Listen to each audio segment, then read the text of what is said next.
Hi everyone, welcome to achievers academy. आज हम class 9th का फर्स्ट चैप्टर केमिस्ट्री जो है आपका मैटर इन आवर सराउंडिंग उसको करने वाले हैं। तो जब हम बात करते हैं matter in our surrounding means हमारे सराउंडिंग में जितनी भी चीज़ें हैं, whatever the things are, जो भी चीज़ें हैं वो सब किस कैटेगरी में आती हैं? वो सारी चीज़ें आपकी आती हैं मैटर की कैटेगरी में, right. These all things are considered as matter. So what is matter? हम मैटर इन सबको क्यों कहेंगे? जितनी भी चीज़ें हैं हम why do say matter? Because you know everything in this universe, जो भी चीज़ें इस यूनिवर्स में है, whatever is in the universe, right, which has mass and occupy space is called matter. तो जितनी भी चीज़ें यूनिवर्स में हैं उसमें मास होता है। दो चीज़ें इम्पॉर्टेंट हैं आपको समझना, एक तो कि हर चीज़ में एक मास होगा और हर चीज़ स्पेस ऑक्यूपाई करता है, मीन्स वॉल्यूम होता है, ठीक है। वॉल्यूम होगा तभी तो स्पेस ऑक्यूपाई करेगा। तो अब आप यदि देखो अपने आसपास जितनी भी चीज़ें हैं, जो आप चाहे वो पेन आप जिससे लिख रहे हो या आप जो वीडियो देख रहे हो मोबाइल में, उस मोबाइल को आप देखोगे, या अपने आसपास और भी चीज़ें, चेयर है, टेबल है जिस पर आप बैठकर काम कर रहे हो, वॉट एवर द थिंग, यदि आपने पानी ग्लास रखा है, पानी है उसके अंदर, तो हर चीज़ में क्या है? दो चीज़ें कॉमन है, that is mass and volume. Her matter में, अब चाहे वो ये भी नहीं है कि केवल आप नॉन लिविंग थिंग की बात करते हैं, यदि हम लिविंग थिंग्स की बात करते हैं तो चाहे वो एनिमल्स हैं, चाहे वो प्लांट्स हैं, हम खुद हैं, सब किस कैटेगरी में आता है? Everything in the universe which has mass and occupy space is called matter. तो समझ में आ गया होगा कि मैटर क्या हुआ? जितनी भी चीज़ें यूनिवर्स में हैं उनमें मास है और वो स्पेस भी ऑक्यूपाई करती हैं। यदि हम, आपको लगता होगा एयर कैसे स्पेस ऑक्यूपाई कर रही है, एयर में कैसे मास है? तो भाई देखो, एयर भी तो आपकी गैसेस से मिलकर बनी होती है ना। हमें पता है उसमें नाइट्रोजन है, ऑक्सीजन है, कार्बन डाइऑक्साइड है और बहुत सारी गैसें हैं अलग। तो ये जो गैसेस हैं, ये यदि आप एक किसी सिलेंडर में भरोगे and if you will measure the mass, तो दीज गैसेस का मास होता है और ये स्पेस को ऑक्यूपाई करते हैं, ठीक है। फूड है, स्टोन्स है, इवन क्लाउड्स भी यू नो वाटर से मिलकर बना होता है क्लाउड। तो क्लाउड में भी मास है, क्लाउड भी स्पेस ऑक्यूपाई करते हैं। Table, chair, as I told you before. तो ये सारी चीज़ें जो हैं वो हमारी सराउंडिंग में हैं और हम देखते हैं कि ये सब चीज़ें किस कैटेगरी में है? मैटर। तो आज हम इन्हीं मैटर के बारे में पढ़ने वाले हैं। अब देखो, ये जो पिक्चर आप देख रहे हो, इसमें आप देख रहे हो 3 स्टेट्स ऑफ मैटर। आप क्या देख रहे हैं? ये 3 स्टेट ऑफ मैटर। हमें पता है कि 3 स्टेट्स कौन कौन सी होती हैं। देखो, सॉलिड्स होते हैं, लिक्विड्स होते हैं एंड गैसेस होती हैं। 3 स्टेट्स होती हैं। और ये मैंने कुछ यहाँ पर आपको एग्जाम्पल शो कर रखे हैं। ये आपके सॉलिड के एग्जाम्पल हो गए, ये आपके लिक्विड के एग्जाम्पल्स हो गए, ये गैसेस के एग्जाम्पल्स हो गए। तो सॉलिड के एग्जाम्पल्स में आप देख रहे हो है tap, pencil, table, bicycle, computer, ये सब क्या है आपके? ये सब मैटर है, बट इनकी स्टेट क्या है? सॉलिड है, ठीक है। क्योंकि मैटर भी 3 स्टेट्स में है, तो आपको कुछ चीज़ें सॉलिड दिखती हैं, कुछ लिक्विड होती हैं और कुछ गैसेस होती हैं। अब ये लिक्विड पार्ट में आप देखो तो यहाँ पर क्या क्या आप देख रहे हो? ड्रिंक्स हैं, हॉट चॉकलेट है, अगेन ये आपका वाटर इन पूल, ठीक है ना, ये भी आप देखते हो, बच्चे एंजॉय करते हैं इसके अंदर। सूप, सर्दियों में आपको सूप पसंद आता है पीना, ठीक है। Juices, yes you like juice also to drink. तो ये सारी चीज़ें क्या है? ये सब हैं तो मैटर ही। अब उसी तरह से हम यदि गैस की बात करें तो देखो, ये एयर है, चाहे वो विंड फ्रॉम फैन आ रही है, आपको जो पंखे से हवा आती है ना, उसमें भी, उसको भी हम मास की ही कैटेगरी में रखेंगे। उसमें भी कुछ मास है, कुछ उसमें वॉल्यूम है। उसी तरह से यदि हम फॉग की बात करते हैं, जो फॉग होता है सर्दियों में, फिर हम विंड की बात करते हैं, स्टीम की बात करते हैं, ये सब क्या है? आपका गैसेस स्टेट में है, पर है तो मैटर ही। तो इससे हम क्या देखते हैं कि फिजिकल नेचर ऑफ मैटर क्या है। जो हमारे अर्ली जो फिलोसफर थे, उन्होंने कुछ इस तरह से मैटर को क्लासिफाई किया उन्होंने कहा matter is classified into 5 basic elements, right. उन्होंने क्या कहा कि मैटर जो है वो 5 बेसिक एलिमेंट्स में क्लासिफाई किया जा सकता है और इसको हम पंच तत्व कहते हैं, राइट। तो ये पंच तत्व क्या है, देखो पंच तत्व होते हैं आपके एयर हो गया, अर्थ हो गया, फायर हो गया, स्काई एंड वाटर। तो ये जितने भी हैं, यदि आप इसको आपने सुना भी होगा कि हमारी बॉडी जो है वो भी 5 एलिमेंट से मिलकर बनी होती है। तो ये 5 एलिमेंट्स हम यदि हम हिंदी में कहते हैं तो क्या कहते हैं हम कहेंगे जल, वायु, अग्नि, पृथ्वी, आकाश, कुछ इस तरह से हम इनको बोलते हैं। तो ये हमारा जो 5 बेसिक एलिमेंट्स हैं जिसमें मैटर क्लासिफाई किया जा सकता है, तो वो आप क्या जाते हैं air, earth, fire, sky and water.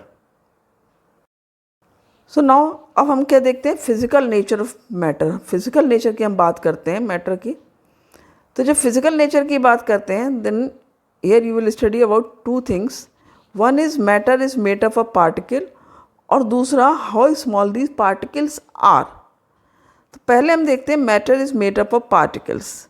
हम कैसे कह सकते हैं कि मैटर पार्टिकल्स से मिलकर बना होता है। ठीक है, बहुत छोटी सी एक्टिविटी है, आप इसको घर में करना, बहुत ही ईजी है। आपने क्या किया है, ये वाटर लिया है पहले बीकर में, राइट, और उस बीकर में आपने ये सॉल्ट ऐड किया। ये आप देख रहे हो स्पून से आप क्या ऐड करने वाले हो, सॉल्ट। ये सॉल्ट को एक अलग कलर से शो किया गया यहाँ पर। अब इसके बाद में आपने क्या किया, इसको स्टिर किया है। मीन्स आपने ग्लास रॉड की हेल्प से, ये ग्लास रॉड है, इस ग्लास रॉड की हेल्प से आप इसको स्टिर कर रहे हो। जो आप घर में क्या करते हो, आप ग्लास में आपने शुगर या सॉल्ट जो भी मिलाना है उसके बाद आप स्पून से मिलाते हो। तो लैब में हम भाई बीकर ले लेते हैं, बीकर के बाद हम उसको ग्लास रॉड से मिला लेते हैं, ठीक है। अब ये जब सॉल्ट इसमें देख रहे हो कि ये डिज़ोल्व हो गया है, अब क्वेश्चन ये उठता है कि सॉल्ट कहाँ गया, कहाँ डिज़ोल्व होकर के यदि हम बात करते हैं तो सॉल्ट कहाँ गया। इस एक्टिविटी को आप घर पे करना, आप देखोगे कि बहुत ही आसानी से आप इसको समझ पाओगे। सबसे पहले क्या किया, हमने वाटर लिया और जब हम उसमें सपोज हमने 2 स्पूनफुल ऑफ शुगर और salt, anything if we are adding, कुछ भी हम ऐड कर रहे हैं, तो थोड़ा सा उसका जो वाटर का लेवल है हल्का सा ऊपर जाएगा, राइज़ करेगा पहले, और जब हम उसको स्टिर करेंगे रॉड से, उसको मिला लेंगे, फिर वो वहीं पर लेवल आ जाएगा जहाँ पर ये लेवल पहले था, सेम हो जाएगा। तो ये कैसे सेम हो गया, आखिर ये सॉल्ट गया कहाँ। तो ये सॉल्ट गया है जो वाटर के पार्टिकल्स हैं उसके बीच में जो स्पेस था, बिटवीन, कहाँ गया ये, between the spaces of water particles. ठीक है, तो सॉल्ट कहाँ गया, इसका मतलब क्या हुआ कि मैटर पार्टिकल से मिलकर बना होता है। क्योंकि यहाँ देख रहे हो आप कि वाटर के भी पार्टिकल्स दिख रहे हैं ये आपको ब्लू कलर में, और जो सॉल्ट है उसके भी पार्टिकल्स आपको दिख रहे हैं। तो कोई भी मैटर है, चाहे वो सॉलिड है या लिक्विड है, वो पार्टिकल से ही मिलकर बना होता है। नाउ ये तो सही है कि पार्टिकल से मिलकर बना होता है, but how small these particles are of matter, कितने छोटे पार्टिकल्स हैं।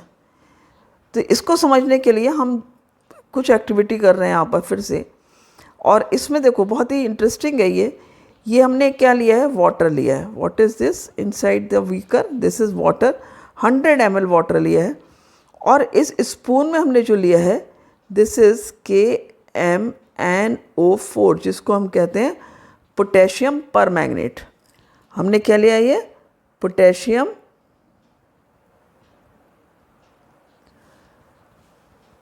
Permanganate, right. ये पोटेशियम परमैंगनेट जो है वो वाटर में जब हम ऐड करेंगे तो वो क्या कर रहा है, कुछ ही क्रिस्टल्स डाले हैं। ये 100 ml वाटर ही है, उसमें हमने कुछ क्रिस्टल्स ऑफ पोटेशियम परमैंगनेट डाले हैं, few crystals, right.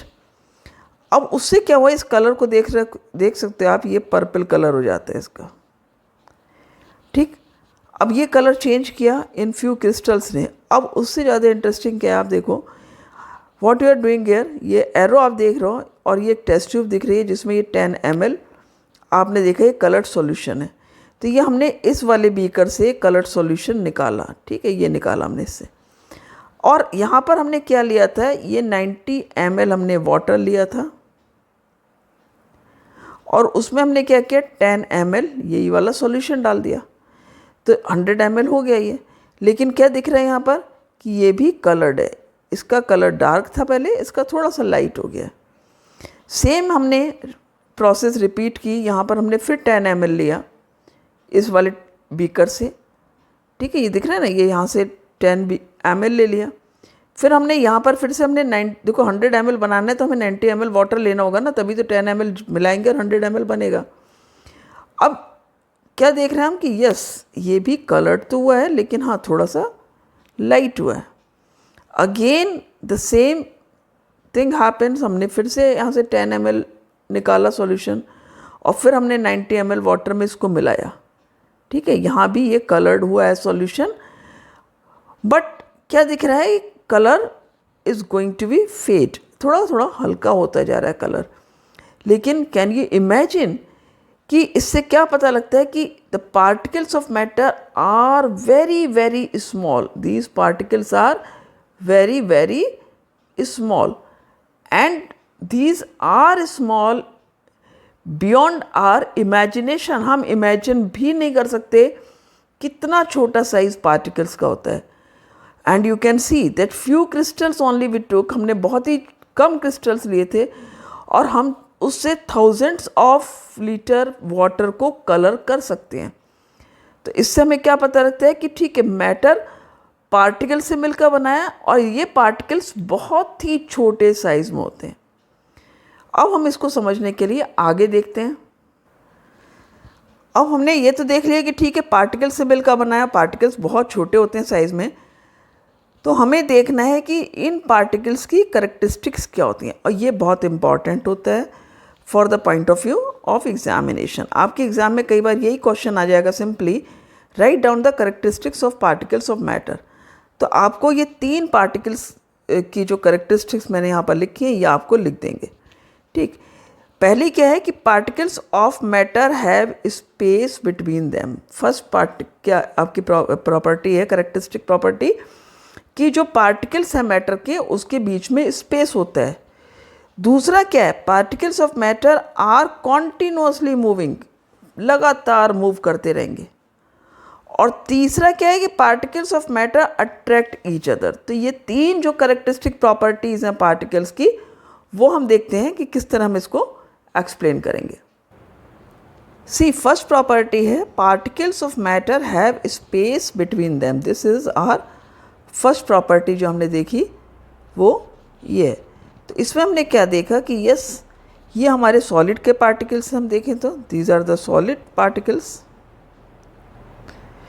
these are the liquids particles and these are of gases,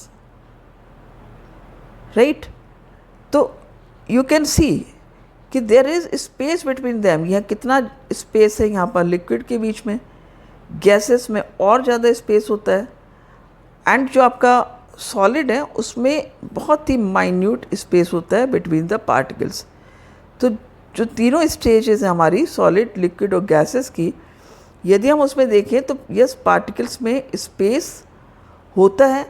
वो डिपेंड करता है कि स्टेट सॉलिड है या लिक्विड है या गैस है। सॉलिड में बहुत ही कम स्पेस होगा बीच में, लिक्विड में थोड़ा उससे ज़्यादा होता है, they have space more than solid, लेकिन गैसेस में बहुत ज़्यादा होता है, राइट। सेकेंड प्रॉपर्टी जो हम देख रहे हैं वो क्या है आपकी, कि particles of matter continuously moving. Yes this is again very important property. आपको पता है आपने क्या देखा था कि जो पार्टिकल्स ऑफ मैटर है वो कॉन्टिन्यूसली मूविंग। हमने क्या किया, सपोज हमने यदि शुगर सॉल्यूशन बनाया तो शुगर सॉल्यूशन जो हम बनाते हैं उसमें क्या होता है आपका कि जो शुगर पार्टिकल्स हैं वो मूव करते हैं तभी तो फिर वो पूरे में डिज़ोल्व हो पाते हैं। इन द सेम वे हमने पोटेशियम परमैंगनेट डाला, ये हमने एक बीकर में अगेन हमने देखा ये पोटेशियम परमैंगनेट लिया है, ये आप देख रहे हो ना, ये this is what potassium permanganate in the beaker and you can C nobody is stirring it, कोई इसको मिला नहीं रहा है। लेकिन यदि आप इसको ऐसे भी छोड़ दोगे कुछ समय बाद क्या होगा, तो whole water will be coloured. अब अपने आप से वाटर कैसे कलर हुआ, हमने वहाँ पर तो चलो उसको इस ग्लास रॉड से स्टिर किया था, लेकिन यहाँ पर क्या अपने आप से पूरा कलर्ड हो रहा है। तो क्यों कलर्ड हो रहा है, क्योंकि यहाँ पर ये देख रहे हो आप कि पार्टिकल्स अपने आप से मूव करते हैं। तो पार्टिकल्स अपने आप से मूव करेंगे और धीरे धीरे वो कलर जो है वो कलर्ड हो जाएगा वाटर। तीसरा सेकंड आप क्या देख सकते हैं यहाँ पर कि ये देख रहे हो आप इंसेंस स्टिक्स चल रही हैं। अब आप अपने रूम में जब इंसेंस स्टिक्स चलाते हो तो क्या होता है, आप ऐसा तो नहीं है कि आपने एक कॉर्नर में जलाई और आपको उसकी स्मेल ना आए। इवन यदि आपने कहीं पर ऐसी जगह जलाई है तो कई बार पूरे घर में भी उसकी स्मेल आती है। तो ये स्मेल कैसे आती है, देखो ये जो इसके ये जो पार्टिकल्स हैं ये धीरे धीरे करके क्या होगा, पूरी एयर में मूव करते हैं। और जब ये पूरी एयर में मूव करते हैं तो आपको उसकी स्मेल पूरे में महसूस होती है। इवन जब आपके यहाँ फूड प्रिपेयर हो रहा होता है उस समय भी जब खाना बन रहा होता है तो क्या होता है, आप दूर बैठे हो अपने किसी रूम में और you can tell your mama कि यस आपने क्या बनाया है, क्योंकि आपको उसकी स्मेल वहाँ तक पहुँचती है। तो ये कैसे पहुँचती है, बिकॉज जो पार्टिकल्स हैं वो मूव करते हैं और वो पूरे में मूव करते हैं, तो इसीलिए चूँकि उन पार्टिकल्स को these particles are carrying this smell, तो आपको स्मेल आती है। उसी तरह यदि आप परफ्यूम को यदि आप अपने लगाते हो तो इवन कोई दूर भी खड़ा है या दूर भी है आपसे, वो भी उस परफ्यूम को स्मेल कर सकता है। उसको ऐसा नहीं है कि स्मेल नहीं आएगी या आपको उसके पास जाना पड़ेगा स्मेल कराने के लिए। तो ये कैसे होता है कि क्योंकि जो पार्टिकल्स हैं हवा में मूव करते हैं और वो हवा के थ्रू हम तक पहुंचते हैं या जो भी दूर बैठा है उस तक पहुंचते हैं। तो इस तरह से क्या होता है, पार्टिकल्स जो होते हैं मैटर के वो कॉन्टिन्यूसली मूव करते हैं। And see third property is particles of matter attract each other. अब यहाँ पर ये देखो सॉलिड, लिक्विड और गैस हैं तीनों। तो जो पार्टिकल्स ऑफ मैटर होते हैं यानी कि जो जितने भी मॉलिक्यूल्स हैं ये अट्रैक्ट करते हैं एक दूसरे को अपनी ओर। Particles of matter attract each other, इनके अंदर फोर्स ऑफ अट्रैक्शन होता है। तो सॉलिड में चूँकि पार्टिकल्स यू कैन सी बहुत पास पास हैं, यहाँ पर देख रहे हो आप कितना कम स्पेस है यहाँ, तो बिकॉज स्पेस बहुत ही कम है तो यहाँ पर तो आपको दिख रहा है कि इसमें पार्टिकल्स में उतना मूवमेंट नहीं होगा। लेकिन लिक्विड में थोड़ा ज़्यादा है तो यहाँ पर फोर्स ऑफ अट्रैक्शन कम होगा, यहाँ पर फोर्स ऑफ अट्रैक्शन बहुत ज़्यादा होता है। तो यहाँ पर अट्रैक्शन इतना होता है कि पार्टिकल्स कैन नॉट मूव। यहाँ पर फोर्स ऑफ अट्रैक्शन थोड़ा कम हुआ तो पार्टिकल्स कैन मूव, ये रैंडम मूवमेंट होता है, ठीक है। और जो गैसेस हैं उसमें दूर पार्टिकल होते हैं तो वो कोलाइड करते रहते हैं। यदि आपने एक सिलेंडर में गैस को भरा है तो क्या होगा, वो कोलाइड करेंगे।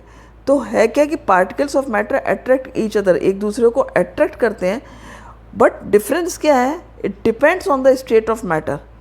जैसे सॉलिड में बहुत ज़्यादा होगा फोर्स ऑफ अट्रैक्शन, बहुत ज़्यादा अट्रैक्ट करेंगे एक दूसरे को, लिक्विड में कम करेंगे और गैसेस में और भी कम करेंगे।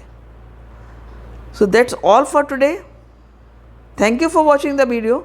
देखते रहिए, जुड़े रहिए अचीवर्स एकेडमी से।